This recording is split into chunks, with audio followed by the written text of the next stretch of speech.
Well, first at 4, a 300-year-old live oak in Savannah has been cut down. That's despite it being protected. Yeah, the tree on Little Neck Road was cut down so Georgia Power could install transmission lines in its place. So WSCV's Tyler Nicole has been on the scene today. She's joining us live now from the site with what you need to know.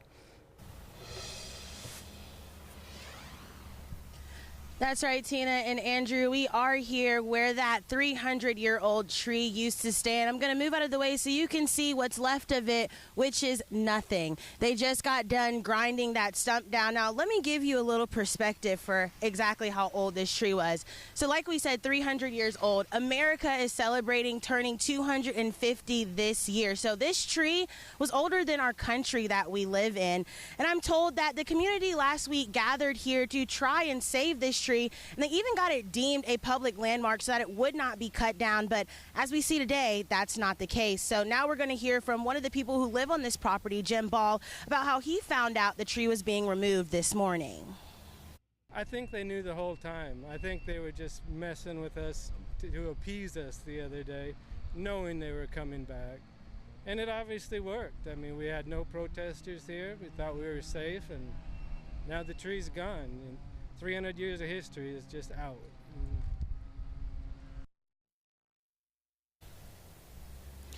Now, in replacement of this tree, Georgia Power says that they are going to be putting up power lines, which are high voltage transmission lines, and that is going to help with infrastructure upgrades. So coming up at 5, we're going to get the full story of how we got here today. We're going to hear again from Mr. Jim about how he found out the tree was getting removed. He told me earlier today that he walked out of his door this morning thinking that it was a garbage truck backing into his driveway, to only find out that it was Georgia Power and tree cutters coming to cut down that live oak. So we're going to hear from him and more activists coming up at 5. Reporting live in Savannah, Tyler Nicole, WSAV News 3, on your side. Tyler, thank you. Other news to tell you about now. More people have come forward saying they were victimized by a serial stalker in Savannah. We have exclusive new video of one of the suspects trying to get to another woman. This is video from Oglethorpe Mall on January 12th, and you can see the woman inside the store. Outside, investigators say it's Nathaniel Crawford. This happened before the store was open. Investigators with a Chatham County Sheriff's Office say he walked back and forth outside before confronting this woman with lewd comments and threats, and then did the same with another clerk from another store on a different occasion. Detectives say Crawford is even wearing the same t-shirt seen in another video of his alleged crimes from the View at Oglethorpe. He was denied bond again yesterday in court, and his case has been moved to Superior Court. Deputies are still looking for this man, a second suspect in the stalking case. They say since we last shared the story here on WSCV, more women have come forward, double-digit victims in fact, and they expect there are even more. If you are a victim or if you think you can help detectives with this case, you're asked to call the Chatham County Sheriff's Office. The investigator you're wanting to talk with is Trey Connors. Here's that number for you right now, 912-644-5136. Again, that number, 912-644-5136. The second person already behind bars in connection to that brutal beating caught on camera in Pooler was denied bond today. Ronnie Scott appeared in court after being arrested in connection to the video. It shows a group of people attacking someone in the parking lot off the Walmart off Pooler Parkway in August of 2024. Now Scott was denied bond as the judge ruled he's a danger to the community and at risk to reoffend. His next court appearance is scheduled for March 24th. A judge says there is enough evidence now to move the trial of a man accused in an April 2025 hit and run to Superior Court.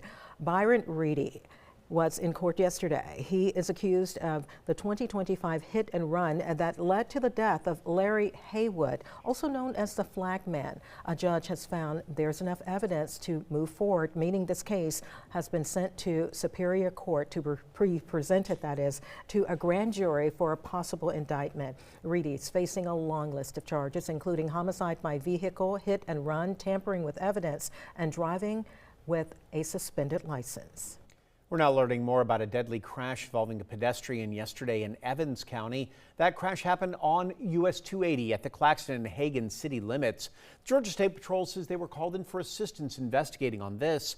Their preliminary investigation determined the pedestrian was walking in an area with no intersection or crosswalk, and the driver of the vehicle involved, which was towing a trailer, actually swerved to avoid them. The pedestrian walked into the trailer that was being towed. Now we're working to learn much more, and of course we will keep you updated. The community rallying behind a family and their business after its patriarch passes away. Randy Davis Sr., we're told, was more than the owner of Davis Produce, but a light to everyone who knew him. WSAV's Isabella Baez sat down with the family as she talked to them about what it means to have the community's support. That's right, Tina. His family say locals went to Davis Produce not just for the fruits and vegetables, but for the man in charge, Randy Davis Sr. His family tells me he was at the produce stand through sickness and in health, all because he loved what he did. Hoping that this year was his year, because we wanted 2026 to be his year. But, you know, God had other plans. So just over 30 years ago, Davis and his wife Sherry opened up Davis Produce. They saw it as their way to pour back into the community they grew up in. The family says for Davis, it was more than just selling local produce. What did Davis Produce mean to Randy? Oh my gosh, that's a big question.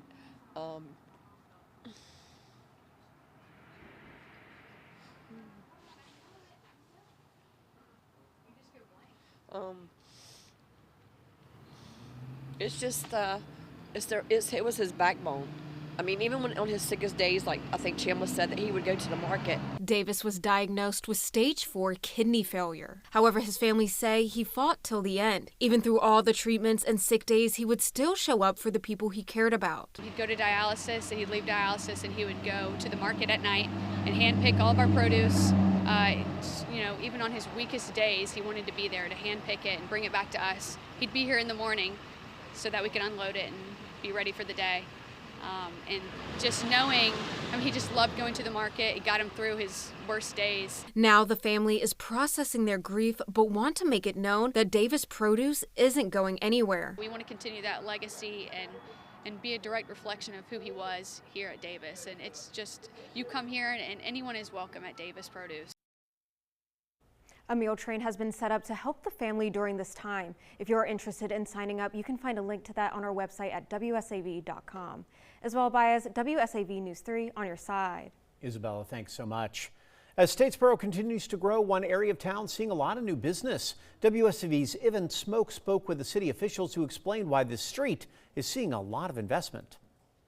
Here off of Northside Drive in Statesboro, new retail and restaurants continue to open their doors. Northside Drive, or US Highway 80, has seen the opening of several new businesses recently. New developments include not only new construction, but the reuse of existing spaces, something that helps infrastructure stress and avoids sprawl. Statesboro Director of Planning and Development, Justin Williams, says the location is intentional. We have a lot of empty buildings in that area that needed something in them, so vacancy has been a big issue for a lot of our citizens, and it's a big issue for us as well. So the opportunity to get some stuff over there is huge. In our comprehensive plan, it spells that out as just kind of an activity area. So there's supposed to be, you know, dense businesses in that area and on that corridor. The next grand opening will be soon, as HomeGoods plans to open their doors next Thursday. Reporting in Statesboro, Evan Smoke, WSAV News 3 on your side. And talking about those new businesses on Northside Drive in Statesboro, Dutch Brothers opened for its first day of business on Tuesday, then was asked to close later that day. Now, an official from the Georgia Department of Public Health Southeast District tells WSAV restaurant was closed early due to the lack of food services permit. He adds an inspection must be scheduled and the restaurant has to comply with the DPH's food service regulations before a permit will be issued. The restaurant hadn't reopened as of Wednesday afternoon. Happening tonight, Savannah city leaders are giving residents what could be their final chance to weigh in on the future of the Dr. Martin Luther King Jr. Civic Center.